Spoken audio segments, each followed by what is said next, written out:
what does home mean to you? Well, the first thought is with my parents. I think I felt so secure, and that was home. Of course, when I first married Jim, I didn't feel at home. So how did you get your name? My name? Yes. Well, Linda, of course, my last name, Baum. Are you wanting my maiden name or my real? I mean, everything, whatever. Okay, well, my maiden name was Sample. Okay.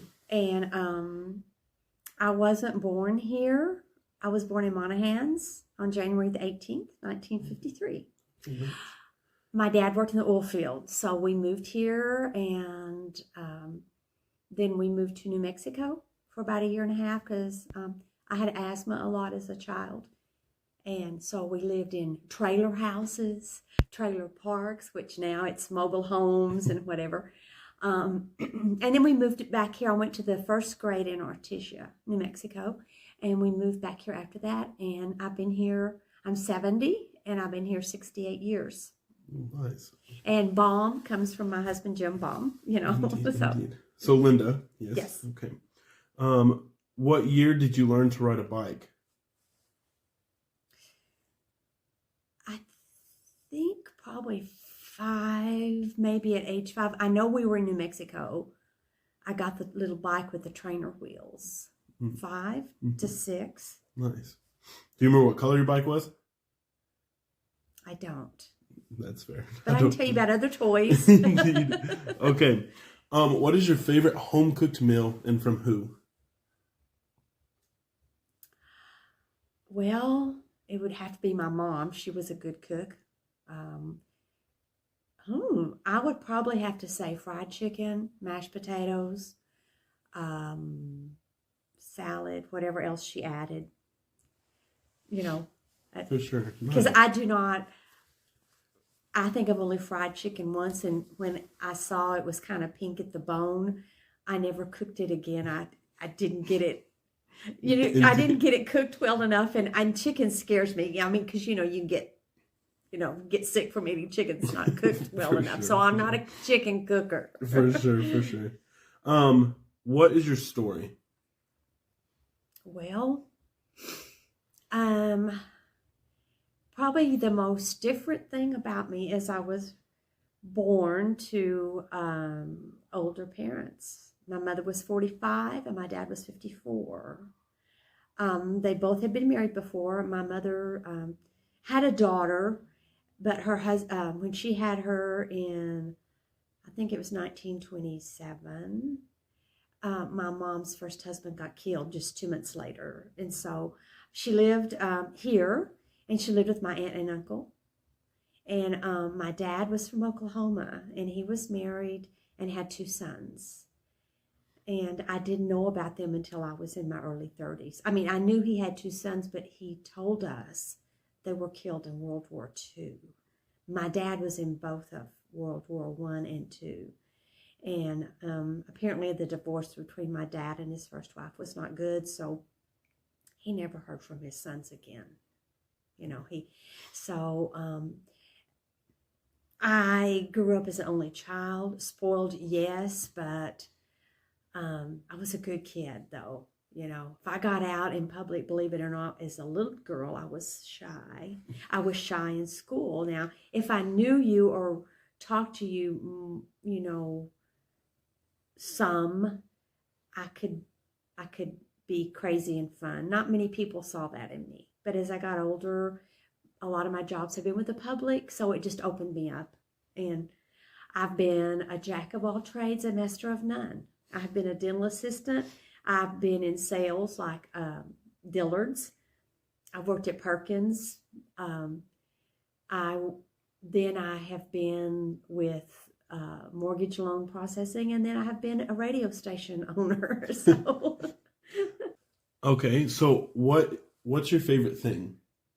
Just in general, your favorite thing, favorite food, favorite thing to do, favorite hobby? What's your favorite thing? well, of course, my kids are my rescue dogs. and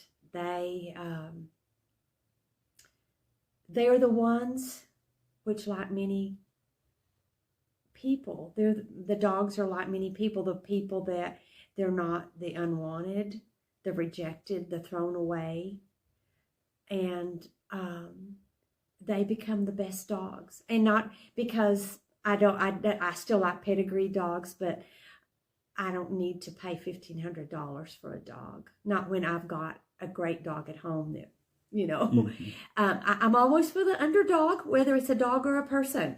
So I have always liked Barbies. I still have Barbies. Jim used to buy me holiday Barbie.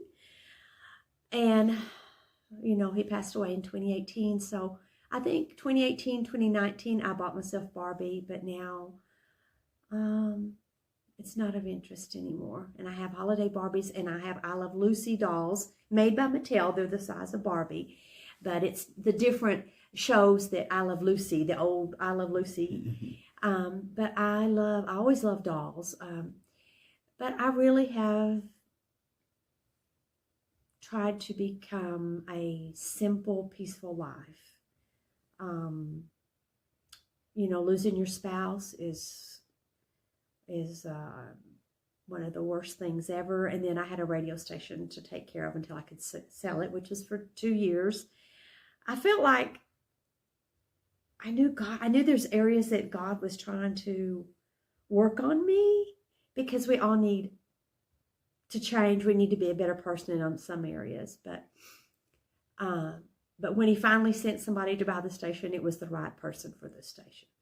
And I didn't know in those 2 years a couple of times that I would make it, because it was very overwhelming and very, of course, losing Jim, I was in grief, but I just had to put on a face and go on. And so if you saw me out, but you didn't know, maybe later I went home and screamed and cried in Jim's closet, But so then you learn how people have prayed for you. And so you pay it all forward, because now I know several of my friends, or several ladies around, are now widows. And it's like when you lost your husband, it's like people, they forget you. I've read on a grief page on Facebook some comments from ladies that are widows, and one said, there used to be people from the church, or this couple from the church used to come see me and my husband, and they came a few times after he passed away, and I don't see them anymore. Or there used to be people who call us up or call me up. They don't call anymore. Why is a widow a different person now? Yes, I'm different. I'm not that Linda I was in December of 2018, but it's a better Linda, I hope, But it's like, honestly, being a widow is like having a scarlet letter, because widow equals single woman. And I don't know, I've had some hurtful times of friends that they don't call me anymore. Is it because Jim's not here? Why? And so, but now I can try to remember those people that are widows now, and hope they don't feel like I do. And I hope I can help them, or see them, or, be in touch with them. But it is, I don't know. And I'm also just, because I don't have family, I don't have kids. Mm-hmm. And all my family, with my parents being older, I only knew one grandmother, my mother's mother. She lived in Lubbock with my aunt. Mm-hmm. So I have a lot of second, third cousins out there, thanks to ancestry, but immediate, that's it. I'm it. And so, but that's okay. God is taking care of me. For sure. What does home mean to you? Well, the first thought is with my parents. I think I felt so secure, and that was home. Of course, when I first married Jim, I didn't feel at home, kind of. but now that's my security and my sanctuary. Of course, I need to sell the house. That's a big. I just need to do that. But that's where I feel. That's my home. So I'll move to the other house. It'll be home soon. For sure. Have you ever been in love? Well, yeah, I think a couple of times, I think young love is a good thing, even if it breaks your heart. But then you have a love, like with Jim, Jim being older, in his generation, there weren't always those words of love and whatever. You knew you loved somebody, but the way he showed me he loved me, put up with my craziness, or buy stuff, or he'd see the bill and he goes, "Linda, what is this?" But he still loved me through it, through aggravating him or whatever. And then especially that last year, 2018, we would be somewhere and would be talking to someone, and he not only had the leukemia, but before then he had some COPD, then he had sleep apnea, so he had a lot of things that affected his oxygen throughout his mind, his body, and everything. And so he would tell a few people, "She's my memory now," because he'd say, "Linda, what was that?" Whatever.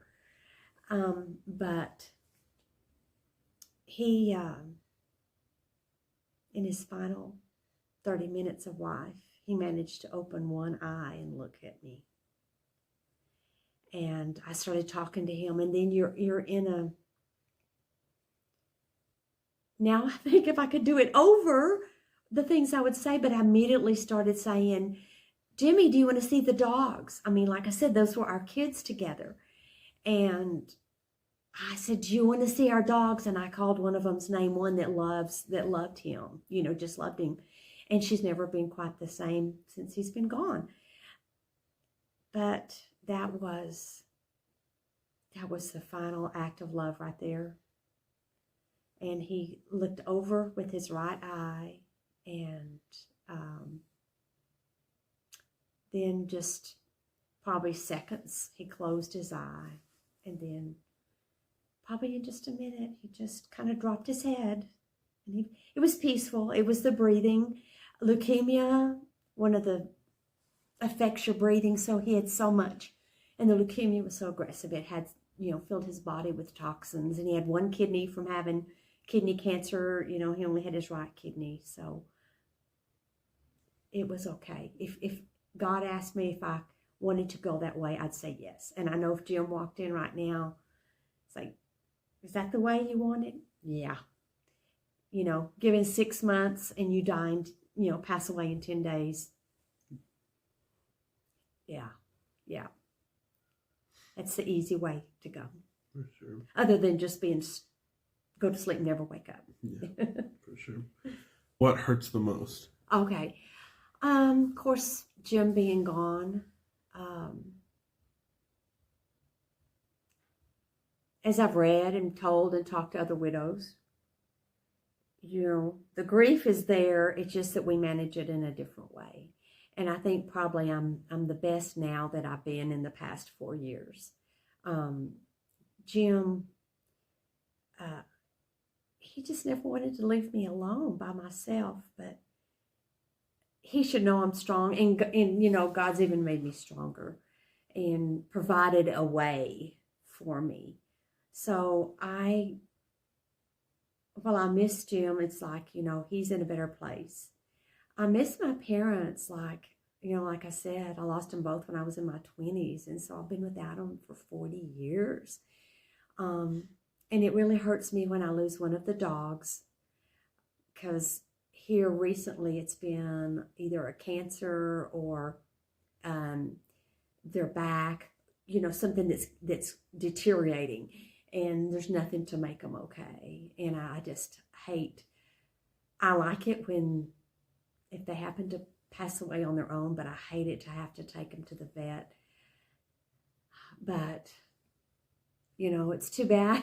That's a controversial subject. We can put dogs to sleep that are in pain from cancer. Why not people? Which we know the answer. But I would like to be put to sleep if I was in pain. But anyway, but that's an animal and we're a person and God knows what we're doing. But it's just nothing is the same since Jim passed away.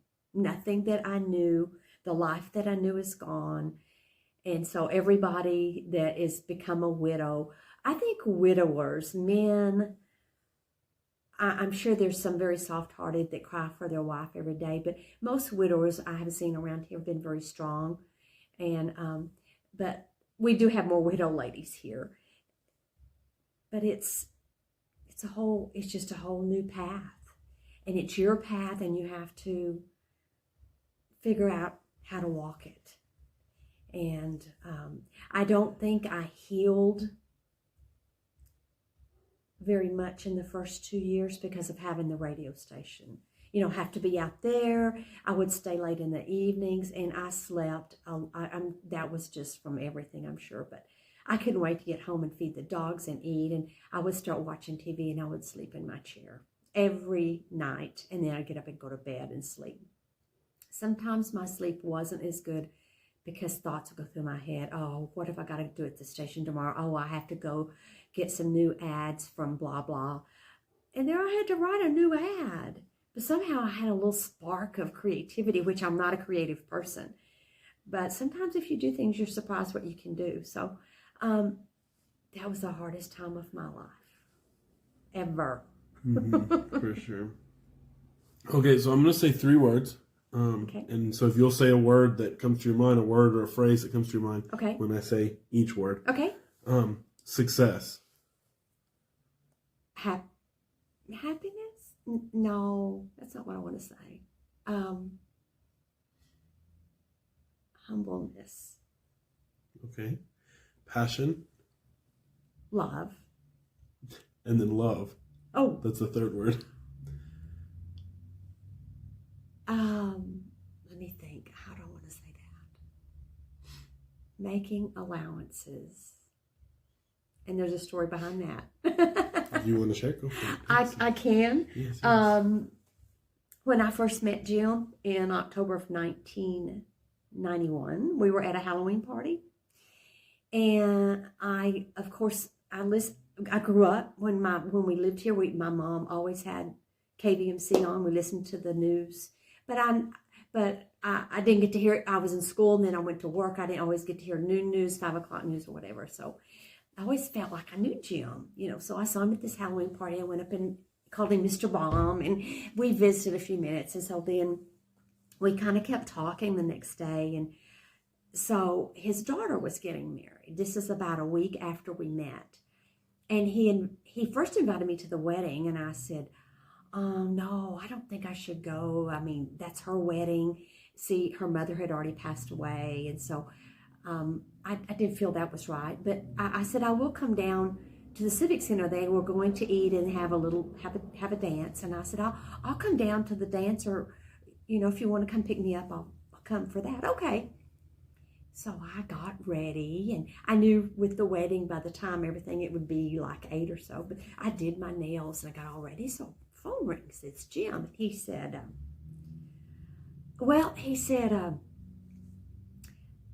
I don't think I can come pick you up. I have the tuxedos from the wedding that are in my Thunderbird. He had a Thunderbird and then he had this older Buick that he drove.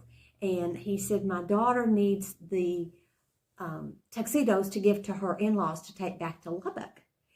And I said, well, you have the other car, the older Buick. Well, it doesn't have a heater in it. And I said, well, I can come pick you up. Well, then he made another excuse. And I thought, wait a minute. He's jerking me around. And because I've kissed a lot of toads, a lot of frogs. Not a lot, but I've kissed frogs. And finally there was a decent one, Jim Baum. But so it kind of irritated me. And I said to him, You know, if you're trying to jerk me around, you can just forget it. I don't have to come pick you up, or I don't have to go at all. He goes, oh no, wait a minute. You can come pick me up. I go, okay. So I get in my little car. I was living at 10th at that Quail Run Apartments right on the corner of Eastover and 10th. I get in my little car, my little Honda, and I pick Jim up. And I stop at the stop sign at 4th and Chestnut. And he's kind of talking. And I'm thinking, so I go down to the next stop sign at 4th and Elm. And this time I'm waiting. My thoughts are, I'm just going to drop him off there and I'm going to go home and be done with this. And Jim tries to, he was funny. And he sits there and he looks both ways. It's like 8:30 at night in Colorado City on a Saturday night. There's no cars. But he goes, there are no cars coming. And so I thought, okay. So I go on. And I do go on in. And later, after he takes me home, I told him that I thought he was just really trying to jerk me around. But that I made allowances for that. And we used that term in our marriage, Mm-hmm. And like I said, my craziness, whatever, he made allowances. Indeed. That's nice. Okay, so I think the last question I have, you can take a second and think of what you want to say. Okay. What is your message to the world? If you could tell the world one thing, what would it be?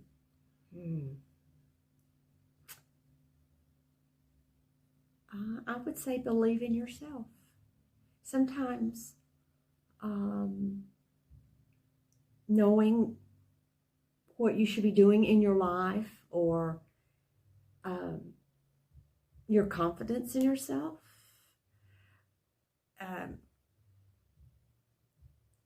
you just make yourself the best person you can be, and there's always bumps in the road, but that too shall pass. And whatever life you make it for all the right reasons and for the honesty and the truth from your heart.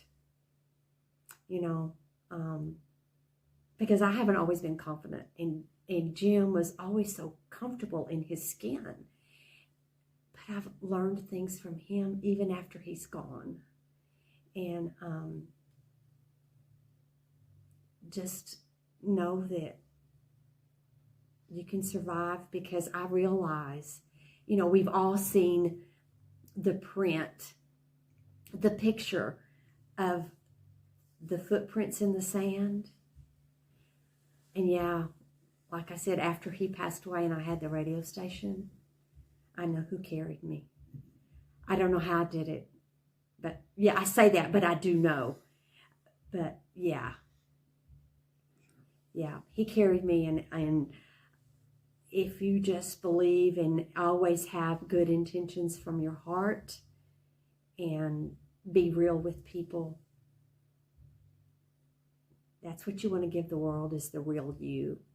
Sure. Yeah. Indeed. Yeah. Well, thank you so much. Oh, you're welcome.